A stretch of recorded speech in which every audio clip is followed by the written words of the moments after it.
Welcome back to my channel Self Study. Today we will learn about Macaulay's Minute 1835। आज हम इसके बारे में पूरा डेप्थ में पढ़ेंगे।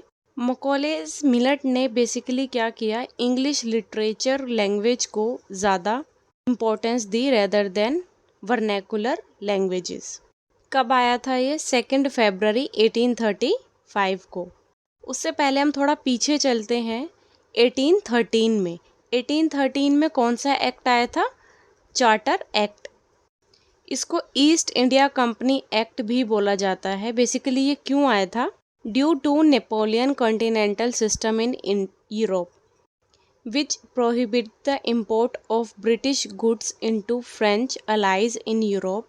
इन्होंने क्या किया, जो भी गुड्स था उसको रोक दिया, जिसके कारण ब्रिटिश ट्रेडर्स एंड मर्चेंट्स को सफ़र करना पड़ा अपने बिजनेस में। So they demanded a share in British trade in Asia and dissolve the monopoly of East India Company. इस मोनोपोली को डिसॉल्व करने के लिए उन्होंने अपना शेयर देना शुरू किया। ईस्ट इंडिया कंपनी को इससे ऑब्जेक्ट हुआ। देन फाइनली ब्रिटिश मर्चेंट ने अलाउड किया इंडिया में ट्रेड करना under a strict licensing system. And ये जो ट्रेड हुआ था सिर्फ इंडिया एंड चाइना में था ओनली, और टी का ट्रेड था, ये चाय का ट्रेड था। The company still retained its monopoly. अब under the charter act ended the monopoly of the East India Company. East India Company के साथ जो वो मोनोपोली थी वो एंड हुआ एंड इंडिया के साथ ब्रिटिश मर्चेंट का ट्रेड करना शुरू हुआ। देन अंडर चार्टर एक्ट के अकॉर्डिंग ही directed the company to spend 1 lakh rupees on the Indian education. Indians को एजुकेट करेगी एंड ईस्ट इंडिया कंपनी को ये 1 लाख रुपीज़ स्पेंड करने थे अपने, तो हर साल उनको प्रोवाइड करवाती। लेकिन उसमें से एक प्रॉब्लम थी, अब ये समझ में नहीं आ रहा था कि लोगों को किस तरीके से समझाना है, उन्हीं की लैंग्वेज में समझाना है, वर्नैकुलर लैंग्वेज में समझाना है, या फिर उनको इंग्लिश लैंग्वेज में समझाना है। इस मुद्दे पर काफ़ी टाइम तक बहस चली।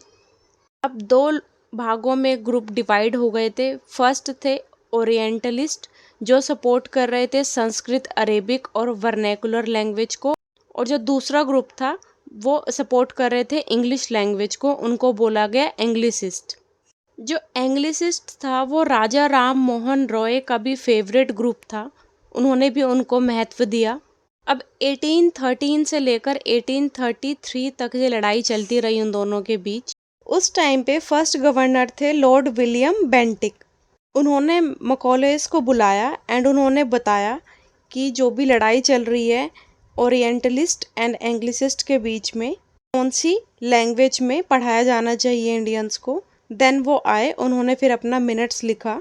2 फरवरी 1835 को ये पास हुआ था।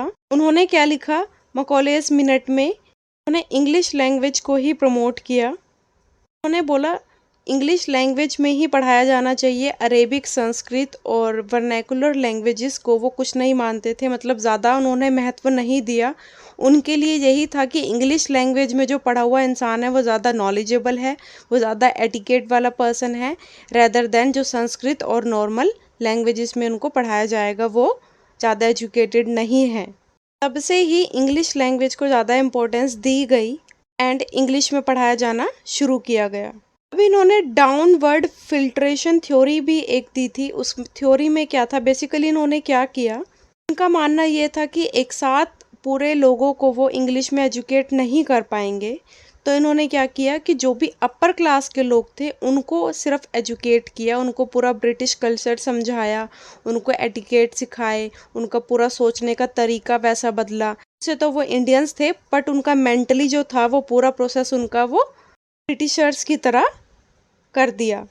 मेरा मानना ऐसा था कि वो थोड़े से लोगों को सिर्फ इंग्लिश में एजुकेट करेंगे, उनको प्रॉपर अच्छे से बताएंगे, देन वो क्लास लोग धीरे धीरे करके सारे लोगों में इंग्लिश लिटरेचर फैलाएंगे। इस थ्योरी को बोला गया डाउनवर्ड फिल्ट्रेशन थ्योरी।